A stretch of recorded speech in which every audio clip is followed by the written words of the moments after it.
Welcome back media Chhattisgarh. चलिए देखते हैं छत्तीसगढ़ की 25 फटाफट बड़ी खबरें। साथ ही डेली खबरों से अपडेट रहने के लिए चैनल को सब्सक्राइब करने के साथ वीडियो को लाइक करें। छत्तीसगढ़ में शिक्षकों की विधवाओं को मिलेगी सरकारी नौकरी, अनुकंपा नियुक्ति देने का फैसला। महिलाओं ने गजमाला से सीएम साय का किया स्वागत। छत्तीसगढ़ सरकार दिवंगत पंचायत शिक्षकों की विधवाओं और आश्रित परिजनों को नौकरी देगी। इस फैसले के बाद महिलाएं सरकार का शुक्रिया अदा करने सीएम हाउस पहुंची। दिवंगत शिक्षक पंचायत संवर्ग संघ की महिलाओं ने मुख्यमंत्री साय को गलमाला पहनाकर आभार जताया। महिलाओं ने सीएम विष्णुदेव साय से कहा कि हमें लंबे संघर्ष के बाद आज यह सम्मान मिला है। आपने हमें बड़ी राहत देने का काम किया है। मुख्यमंत्री ने कहा कि सभी बहनों के साथ हमारी सरकार हमेशा खड़ी है, किसी के साथ भी अन्याय नहीं होगा।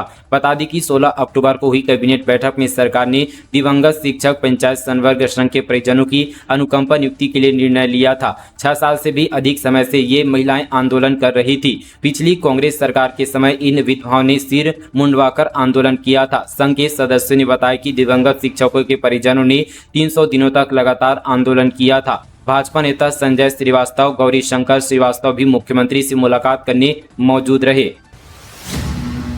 राशन कार्ड नवीनीकरण की फिर बढ़ी तारीख, कितने लोगों ने अब तक नहीं कराया ई-केवाईसी। खाद्य विभाग द्वारा लोगों से अपील की गई है कि वे असुविधा से बचने के लिए अपने राशन कार्ड का नवीनीकरण एवं ई-केवाईसी समय पर करा ले। सार्वजनिक वितरण प्रणाली के तहत हितग्राहियों की सुविधा के शेष बचे राशन कार्ड नवीनीकरण एवं ई-केवाईसी कराने के लिए 31 अक्टूबर 2024 तक का अवसर प्रदान किया गया है।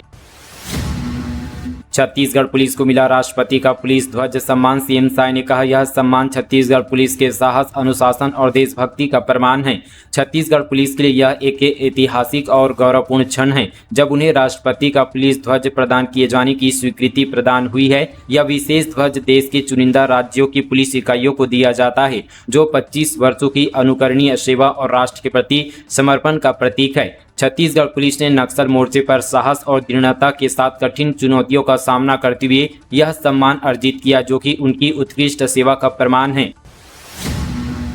कबीरधाम में लगा स्वदेशी मेला, गृहमंत्री विजय शर्मा बोले, अपने देश में बने सामानों पर गर्व करिए। कबीरधाम जिले में स्वदेशी मेले का आयोजन किया गया। बीते दिन मेले का विधिवत आगाज डिप्टी सीएम विजय शर्मा ने किया। स्वदेशी मेले में लगाए गए स्टॉल को देखकर गृहमंत्री विजय शर्मा काफी खुश हुए। विजय शर्मा ने कहा कि हमें लोगों को अपनी धरोहर सहेजने की जरूरत है। हमें भारत में बने स्वदेशी उत्पादों का सम्मान करना चाहिए, उन पर गर्व होना चाहिए। कबीरधाम स्वदेशी मेले में महिला स्वसहायता समूह की दीदियों, स्वदेशी उत्पाद बनाने वाले दुकानदारों ने विजय शर्मा का शानदार स्वागत भी किया। मेले के दूसरे दिन म्यूजिकल ग्रुप के सदस्यों ने संगीत का कार्यक्रम भी पेश किया। नारायणपुर में आईईडी ब्लास्ट, आईटीबीपी के 2 जवान शहीद। नक्सल ऑपरेशन से लौटने के दौरान चपेट में आए 2 पुलिस जवान घायल। नारायणपुर में आईईडी ब्लास्ट की चपेट में आने से आईटीबीपी के 2 जवान शहीद हो गए हैं। वहीं नारायणपुर पुलिस के 2 जवान घायल हुए हैं। घायलों को मौके से निकालकर एयरलिफ्ट किया गया है। दोनों शहीद जवान आंध्र प्रदेश और महाराष्ट्र के रहने वाले थे। जानकारी के मुताबिक ओरछा, मोहंदी और इरगभट्टी से आईटीबीपी, बीएसएफ और डीआरजी की संयुक्त पार्टी धुरबेड़ा की ओर रवाना हुई थी। इस बीच बीते दोपहर करीब 12 बजे कोडलियर गांव के पास जंगल में आईईडी ब्लास्ट हुआ।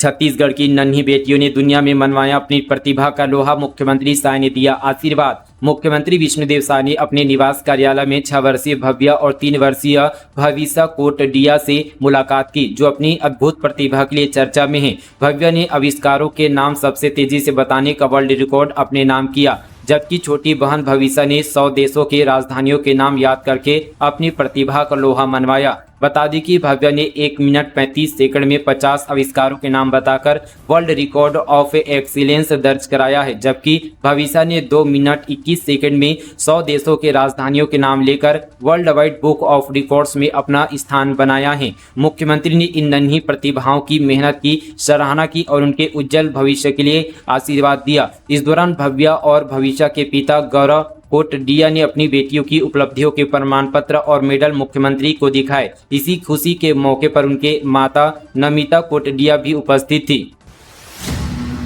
चोर गिरोह का पर्दाफाश, जिस फैक्ट्री में करते थे काम वहीं से की चोरी। 2000 में बेचते थे 10,000 का oxygen cylinder. Industrial area Bhilai में ऑक्सीजन सिलेंडर की चोरी के मामले का खुलासा हुआ है। इस चोरी को अंजाम देने वाले कोई और नहीं बल्कि फैक्ट्री में काम करने वाले ड्राइवर ही निकले। ड्राइवरों को फैक्ट्री से ऑक्सीजन सिलेंडर को लाने ले जाने की जिम्मेदारी मिली थी। इसी दौरान वे 100 से ज्यादा ऑक्सीजन सिलेंडर चोरी कर कबाड़ी के हाथों बेच लाखों रुपए कमाए। इस मामले में पुलिस ने 10 आरोपियों को गिरफ्तार किया है। यह मामला जामुल थाना क्षेत्र का है। चोरी की साड़ी ब्लाउज बनकर नाचता है चोर, कहा मुझे अच्छा लगता है। जसपुर में 4 साल से चुरा रहा था महिलाओं के कपड़े। जसपुर जिले में एक साइको चोर महिलाओं की साड़ी, पीटकोट और ब्लाउज की चोरी करता, फिर उसे पहनकर डांस करता। पुलिस ने जब चोरी की जांच की तो मामले का खुलासा हुआ। घटना नारायणपुर थाना क्षेत्र की है। दरअसल जब महिलाएं कपड़े धोकर घर के बाहर सुखाती थी तब आरोपी ईमिल तिर्की उनके कपड़ों को चुरा लेता था। पिछले 4 सालों से वे ऐसा कर रहा है। शारीरिक मापदंड में चुके अभ्यर्थियों को मौका लगेगा। शारीरिक दक्षता प्रशिक्षण कैंप। अग्निवीर शारीरिक दक्षता प्रशिक्षण का आयोजन नवंबर माह में जिला प्रशासन करेगा। यह प्रशिक्षण निःशुल्क आवासीय स्तर का होगा। जो आवेदक अप्रैल 2024 में थल सेना भर्ती कार्यालय रायपुर की लिखित परीक्षा में सफल हुए हैं उन आवेदकों को यह प्रशिक्षण मिलेगा। जिन आवेदकों ने 17 अक्टूबर 2024 तक आवेदन किया है लेकिन शारीरिक मापदंड के प्रशिक्षण के लिए जिला रोजगार कार्यालय दुर्ग में उपस्थित नहीं हो पाए हैं और जिन आवेदकों ने किसी कारणवश आवेदन नहीं किया है वे भी 25 अक्टूबर शुक्रवार सुबह 11 बजे शारीरिक मापदंड के प्रशिक्षण के लिए जिला रोजगार कार्यालय दुर्ग में उपस्थित हो सकते हैं। झारखंड चुनाव में उतरेगा गैंगस्टर अमन साहू। नामांकन दाखिल करने रायपुर कोर्ट से मांगी अनुमति। 28 अक्टूबर तक न्यायिक रिमांड पर झारखंड के गैंगस्टर अमन साहू को कड़ी सुरक्षा के बीच कोर्ट में पेश किया गया। कोर्ट ने 28 अक्टूबर तक अमन को न्यायिक रिमांड पर जेल भेज दिया गया। यह पेशी तेलीबांधा शूट आउट मामले में की गई थी। न्यायिक रिमांड के दौरान अमन साहू से पुलिस फिर से पूछताछ करेगी। वह 28 अक्टूबर तक जेल में रहेगा। इस बीच झारखंड विधानसभा चुनाव की घोषणा के बाद गैंगस्टर अमन साहू ने चुनावी मैदान में उतरने की तैयारी कर रहा है। अमन के लिए झारखंड से आए वकील ने नॉमिनेशन फॉर्म पर हस्ताक्षर कराए हैं। अमन साहू ने झारखंड हाईकोर्ट में चुनाव लड़ने की अनुमति के लिए कोर्ट में आवेदन भी किया है। वह झारखंड की बरखा विधानसभा सीट से चुनाव लड़ने की योजना बना रहा है। बचाव पक्ष के लिए वकील हेमंत सिकरवार ने इस बात की पुष्टि की है। ऑर्केस्ट्रा में हेड कांस्टेबल ने डांसर का हाथ पकड़कर खींचा। ड्यूटी की जगह मौज मस्ती। सरगुजा में वीडियो वायरल होने पर एसपी ने लिया एक्शन। छत्तीसगढ़ में ऑर्केस्ट्रा डांसर के साथ पुलिसकर्मियों की मौज मस्ती नहीं थम रही है। इस बार सरगुजा जिले में एक ऑर्केस्ट्रा पार्टी में हेड कांस्टेबल का वीडियो सामने आया। उदयपुर इलाके में ड्यूटी में लगे पुलिसकर्मी हाथ पकड़कर डांसर को खींचते दिखे। वीडियो वायरल होने के बाद एसपी ने हेड कांस्टेबल को सस्पेंड कर दिया है। जानकारी के मुताबिक 17 अक्टूबर की रात उदयपुर के लक्ष्मणगढ़ में ऑर्केस्ट्रा का आयोजन किया गया था। इस दौरान कानून व्यवस्था के लिए हेड कांस्टेबल देवनारायण सिंह और नगर सैनिक नीरज साहू की ड्यूटी लगाई गई थी। ऑर्केस्ट्रा के दौरान कानून व्यवस्था बनाने वाले ही नशे में दिखे। बालोद के दल्ली राजहरा में बीएसपी प्रबंधन और ठेकेदार के खिलाफ 500 मजदूरों ने खोला मोर्चा। सेफ्टी नियमों की अनदेखी का लगाया आरोप। बालोद जिले के लौह नगरी के नाम से पहचान बनाने वाले दल्ली राजहरा में भिलाई स्टील प्लांट के अंतर्गत निर्माणाधीन Jagannath pellet and power plant के करीब 500 मजदूरों ने बीएसपी प्रबंधन और ठेकेदार के खिलाफ मोर्चा खोल दिया है। मजदूरों ने काम बंद कर प्लांट के सामने धरना देना शुरू कर दिया है। उनका आरोप है कि कंपनी श्रम मजदूरों का उल्लंघन कर रही है और मजदूरों का शोषण कर रही है। मजदूरों का कहना है कि उनसे 6 घंटे की जगह 8 घंटे काम लिया जा रहा है और सुरक्षा मानकों की पूरी तरह से अनदेखी कर रही है। मजदूरों का आरोप है कि बीते दिनों लोमेश्वर मसीह और योगेश्वर बारिझर नाम के 2 मजदूर 60 फीट ऊंचाई से गिरकर गंभीर रूप से घायल हो गए। इसके बावजूद कंपनी ने उन्हें समुचित चिकित्सा सुविधा नहीं दी, जिससे अन्य मजदूरों ने अपने स्तर पर उनका इलाज करवाया। एक मजदूर की हड्डी टूट गई और दूसरे के घुटने में गंभीर चोटें आई है। मावली देवी को विदाई के साथ विश्व प्रसिद्ध बस्तर दशहरा संपन्न। निकाली गई विशाल कलश यात्रा। विश्व प्रसिद्ध बस्तर दशहरा पर्व शनिवार को डोली विदाई के रस्म के साथ खत्म हो गया। ये पर्व इस बार 77 दिनों तक मनाया गया। इस रस्म को जगदलपुर शहर के गीदम रोड स्थित जिया डेरा मंदिर से निभाया गया। यहाँ से मावली देवी की डोली को माटी पुजारी दंतेश्वरी मंदिर से पैदल अपने कंधे पर लाद कर पहुँच जाते हैं। इस दौरान जगह जगह डोली में फूलों की वर्षा की जाती है। बड़ी संख्या में स्थानीय नागरिक मौजूद रहते हैं। नंगे पांव राजमहल परिसर से निकलकर माटी पुजारी के लिए सड़क पर फूल और कारपेट बिछाया जाता है। मिलावटखोरी रोकने खाद्य विभाग का एक्शन। बलौदाबाजार में दुकानों से लिए गए 87 सैंपल, 7 दुकानदारों को नोटिस जारी। बलौदाबाजार जिले में खाद्य एवं औषधि प्रशासन विभाग त्योहारी सीजन में मिलावटखोरी रोकने के लिए दुकानों का निरीक्षण कर रहा है। किराना दुकानों और होटलों का निरीक्षण कर अमानक खाद्य पदार्थों पर कार्रवाई की जा रही है। दरअसल खाद्य सुरक्षा अधिकारी उमेश वर्मा एवं टीम ने विकासखंड सिमगा के ग्राम लिमतरा हाईवे पर 14 होटल, ढाबा, रेस्टोरेंट एवं खाद्य प्रतिष्ठानों से चलित खाद्य प्रशिक्षण प्रयोगशाला के माध्यम से 87 खाद्य पदार्थों का जांच किया, जिसमें 6 सैंपल अमानक मिले। बीजापुर में दिन दहाड़े कांग्रेसी नेता तिरुपति भंडारी की हत्या, नक्सली वारदात की आशंका, जांच पर जुटी पुलिस। बस्तर में नक्सली लगातार राजनीतिक दल के नेताओं को अपना निशाना बना रहे हैं। इसी क्रम में नक्सलियों ने बीजापुर के उसूर में कांग्रेस नेता और पूर्व उप सरपंच तिरुपति भंडारी की हत्या कर राजनीतिक दलों के कार्यकर्ताओं में भय का माहौल पैदा कर दिया है। यह वारदात यहां पर बीते दिन लगभग 4 बजे उसूर के एक राशन दुकान में हुई। तिरुपति भंडारी उसूर ब्लॉक कांग्रेस कमेटी के महामंत्री रह चुके हैं। उनके मारे जाने से उसूर में दहशत का माहौल बना हुआ है। खेलते समय यूनिफॉर्म की पैकेट फटने पर भड़का टीचर, बच्चों को दी तालिबानी सजा। डीओ ने गठित की जांच कमेटी। बलरामपुर जिले के राजपुर स्थित स्वामी आत्मानंद अंग्रेजी माध्यम स्कूल में एक शिक्षक द्वारा कक्षा 8वीं के 10 बच्चों से मारपीट का मामला सामने आया है। छात्रों का आरोप है कि शिक्षक ने अमरूद के डंडे से उन्हें पीटा और पैरों पर मारा, जिससे कुछ बच्चे गंभीर रूप से घायल हो गए हैं। कई बच्चे चलने फिरने में असमर्थ हो गए हैं और कुछ लड़खड़ाकर चल रहे हैं। घटना के बारे में जानकारी देते हुए छात्रों ने बताया कि खेल के दौरान एक पैकेट फटने की छोटी सी घटना पर शिक्षक चंदन सर ने गुस्से में आकर उन्हें बुरी तरह से पीटा। बच्चों के अभिभावकों ने इस कृत्य की कड़ी निंदा करते हुए शिक्षक के खिलाफ सख्त कार्रवाई करने की मांग की है। वहीं कांग्रेस के छात्र संगठन एनएसयूआई ने भी नाराजगी जताते हुए एसडीएम से मामले की निष्पक्ष जांच की मांग की है। रायपुर दक्षिण विधानसभा सीट से भाजपा ने उतारा प्रत्याशी, पूर्व सांसद सुनील सोनी को मिला टिकट। रायपुर दक्षिण विधानसभा सीट पर होने वाले उपचुनाव को लेकर भारतीय जनता पार्टी ने अपने प्रत्याशी का ऐलान कर दिया है। भाजपा ने इस सीट से पूर्व सांसद सुनील सोनी को पार्टी का प्रत्याशी घोषित किया है। बिलासपुर में लड़की की हत्यारे के खिलाफ भड़का आक्रोश, आरोपी को फांसी देने की मांग। मां बोली, घर में भी सुरक्षित नहीं बेटियां। बिलासपुर में नाबालिग लड़की की हत्यारे के खिलाफ परिजन और स्थानीय लोगों का आक्रोश भड़क गया।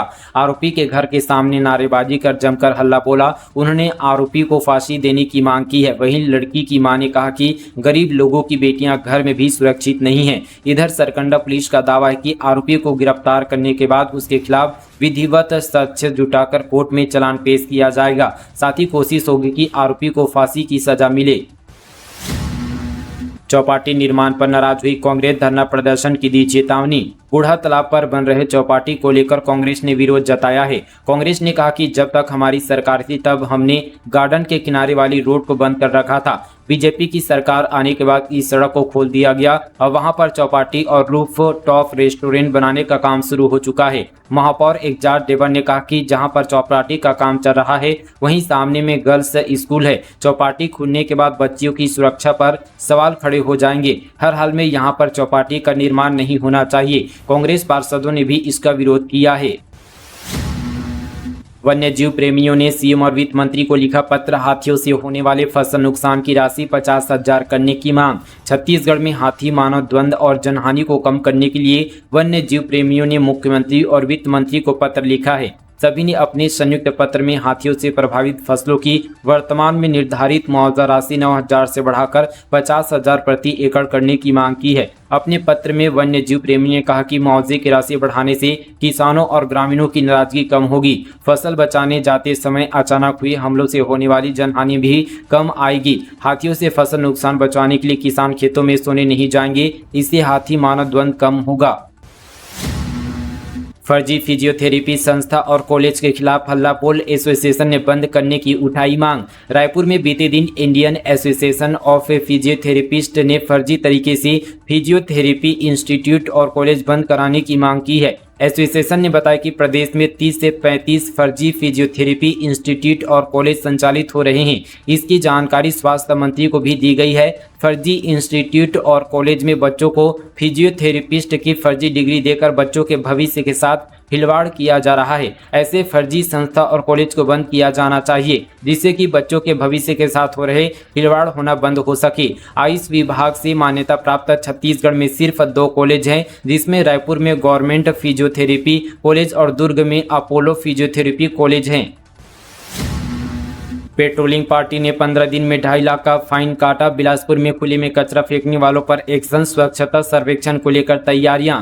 न्यायधानी बिलासपुर को साफ सुथरा रखने के लिए नगर निगम ने खुले में कचरा फेंकने वालों की निगरानी और फाइन काटने के लिए पहली बार पेट्रोलिंग टीम तैयार की है। इस टीम ने 15 दिन में 2,43,000 रुपये का फाइन काटा है। निगम प्रशासन की कोशिश स्वच्छता सर्वेक्षण में लगातार बिगड़ती रैंकिंग को सुधारने की है। 20 लीटर पानी की बोतल और साइकिल सस्ती होगी। ग्रुप ऑफ मिनिस्टर्स ने 13% तक जीएसटी घटाने की सिफारिश की। जूते घड़ियां 10% महंगी हो सकती है। सरकार साइकिल, 20 लीटर पीने के पानी की बोतल और बच्चों की एक्सरसाइज नोटबुक पर लगने वाले गुड्स एंड सर्विसेज टैक्स में कटौती करने पर विचार कर रही है। वहीं हाथ की घड़ी और जूतों पर 10% टैक्स बढ़ाने की प्लानिंग है। दरअसल बीते दिन जीएसटी स्ट्रक्चर को आसान बनाने के लिए गठित मंत्रियों के ग्रुप की बैठक हुई, जिसमें इस पर चर्चा की गई। बैठक के बाद इन 5 प्रोडक्ट्स पर टैक्स में बदलाव करने के सुझाव पेश किए गए हैं। बैठक के बाद ग्रुप ऑफ मिनिस्टर्स के अध्यक्ष बिहार के उप मुख्यमंत्री सम्राट चौधरी ने बताया कि ग्रुप के इस प्रस्ताव से सरकार को जीएसटी से होने वाले सालाना रेवेन्यू में 22,000 करोड़ रुपए की बढ़ोतरी होने की उम्मीद है। 33,000 शिक्षक भर्ती करने की मांग। महीने भर से हड़ताल पर बैठे डीएड बीएड अभ्यर्थियों का फूटा गुस्सा। सेम हाउस घेरने निकले हजारों युवा। पुलिस ने रोका तो सड़क पर बैठकर किए हनुमान चालीसा का पाठ। छत्तीसगढ़ में जल्द 33,000 शिक्षकों की भर्ती करने समेत कई मांगों को लेकर महीने भर से अनिश्चितकालीन हड़ताल कर रहे आक्रोशित प्रदेश के हजारों डीएड बीएड अभ्यर्थियों का गुस्सा फूट पड़ा और सेम हाउस घेराव के लिए निकल पड़े, जिसे पुलिस ने बैरिकेड लगाकर रोक दिया। इसके बाद प्रदेश हजारों युवा सड़क पर ही बैठकर कई घंटों तक हनुमान चालीसा का पाठ किए, ताकि सरकार को सद्बुद्धि और उनकी मांग पूरी हो। दरअसल हनुमान चालीसा का पाठ कर रहे आक्रोशित युवाओं ने बताया कि सरकार ने विधानसभा में 33,000 शिक्षकों की भर्ती की घोषणा की थी। बृजमोहन अग्रवाल उस समय शिक्षा मंत्री थे। उन्होंने ट्वीट किया था कि शिक्षक भर्ती की प्रक्रिया शुरू हो गई है। 33,000 शिक्षकों की भर्ती की जाएगी, लेकिन पिछले 1 सालों से भर्ती ही नहीं निकाली गई है। कहीं न कहीं हम जॉब कर रहे थे, भर्ती की तैयारी के चक्कर में हमने जॉब छोड़ दी है, अब सड़क पर आ गए हैं। तो दोस्तों ये थी आज की तमाम छत्तीसगढ़ की 25 तमाम फटाफट बड़ी खबरें। दोस्तों आप सभी को आज का कौन सा न्यूज़ आप सभी को अच्छा लगा, नीचे हमें कमेंट पर जरूर बताएं। इसी तरह की और खबरों से जुड़े रहने के लिए चैनल को सब्सक्राइब, वीडियो को लाइक और इस वीडियो को ज़्यादा से ज़्यादा छत्तीसगढ़ भाइयों के साथ शेयर करना बिल्कुल ना भूलें। चलिए दोस्तों आज के लिए बस इतना ही। तब तक के लिए जय हिंद, जय छत्तीसगढ़, जय जोहार।